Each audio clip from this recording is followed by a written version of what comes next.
Pernahkah kamu mencintai seseorang sedalam-dalamnya, tapi kamu tahu, sejak awal, kamu tak akan bisa bersamanya? Ini bukan kisah cinta yang penuh drama, tidak juga kisah tragis yang perlu air mata. Ini adalah cerita tentang dua hati yang saling memilih, tapi akhirnya harus melepaskan.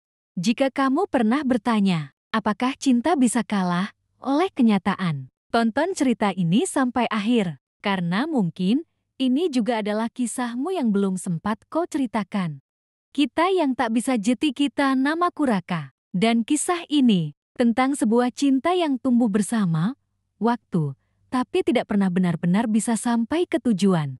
Aku bertemu Naila saat kami duduk di bangku SMA. Bukan kisah cinta yang langsung membuat jantung berdebar kencang di hari pertama sekolah. Tidak, kami bukan Romeo dan Juliet versi modern. Kami hanya dua remaja biasa yang tak sengaja dipertemukan. Waktu itu, aku duduk di kelas 11 IPA, sementara Naila di kelas IPS. Kami dipertemukan dalam kegiatan OSIS gabungan, dari yang awalnya hanya kerja kelompok untuk persiapan lomba sekolah, berubah menjadi percakapan yang tak pernah selesai. Obrolan soal film, musik, cita-cita, bahkan trauma kecil masa kecil. Hal-hal sepele yang membuatku merasa aku ingin mengenalnya lebih jauh. Naila bukan tipe gadis yang menonjol, tapi entah kenapa, saat dia tertawa, dunia seolah jadi sedikit lebih ringan. Cara dia menggigit bibir bawahnya saat berpikir, cara dia menyelipkan rambut ke belakang telinga sambil membaca. Semua itu diam-diam mengisi ruang di hatiku.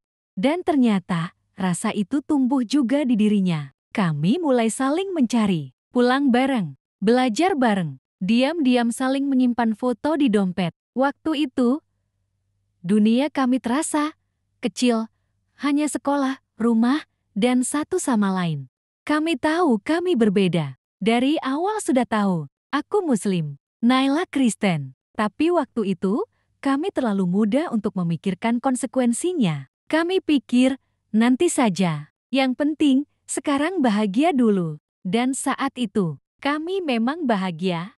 3 tahun SMA kami lewati bersama. Cinta kami seperti kisah yang ditulis. Tangan, halaman demi halaman, tanpa konflik besar. Hanya dua anak yang saling menjaga dan saling tumbuh.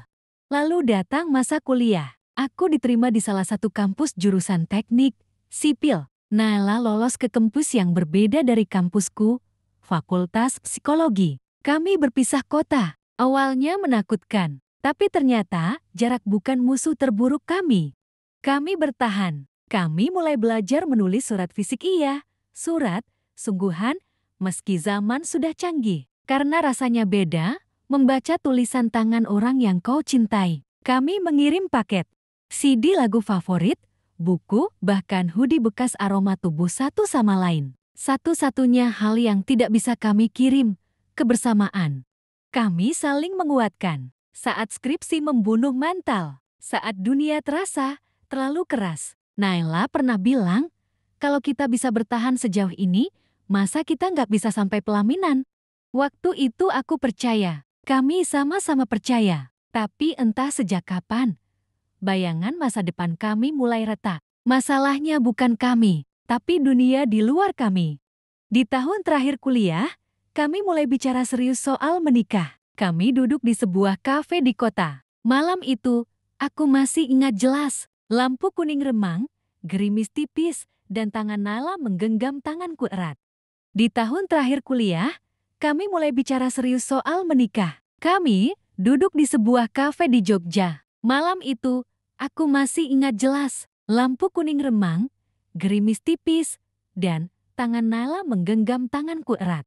Kamu mau nikahnya nanti gimana? Tanyanya pelan. Aku diam cukup lama sebelum menjawab dengan kamu. Dia tersenyum, tapi senyum itu tak sampai ke matanya. Kamu tahu, kan, itu nggak akan gampang.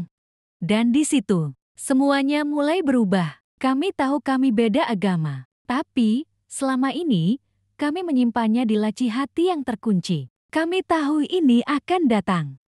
Tapi kami menundanya terlalu lama. Dan saat kami buka, ternyata isinya terlalu menyakitkan. kami mulai bertanya, siapa yang akan mengalah? Siapa yang akan berpindah? Apa kami bisa nikah dua? Keyakinan, apa kami siap menghadapi tekanan sosial, keluarga, bahkan anak-anak kami nanti? Pertanyaan-pertanyaan itu menghantui. Dan saat akhirnya kami memutuskan untuk mengenalkan diri ke keluarga masing-masing, kami tahu tak ada jalan kembali.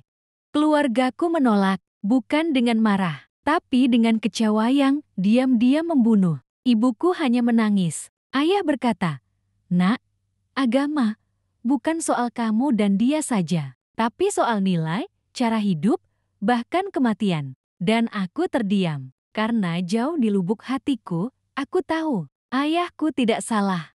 Sementara keluarga Nala bahkan lebih keras, ayahnya menolak mentah-mentah. Ibunya bahkan menyuruh Naila untuk memilih keluarga atau aku.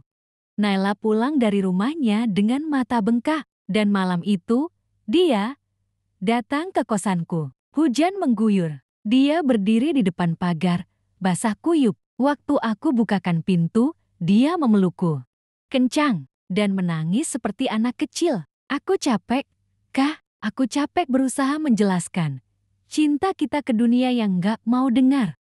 Aku tidak menjawab, karena aku juga lelah, karena aku juga bingung, karena aku tahu tidak ada yang salah dari cinta kami, tapi tidak semua cinta bisa dimenangkan.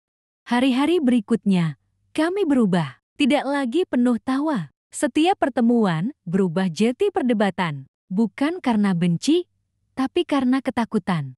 Kami tahu kami sedang berjalan menuju ujung jalan. Dan jalan itu bukan jalan pulang. Kami sempat membahas untuk menikah diam-diam, kabur dari semua.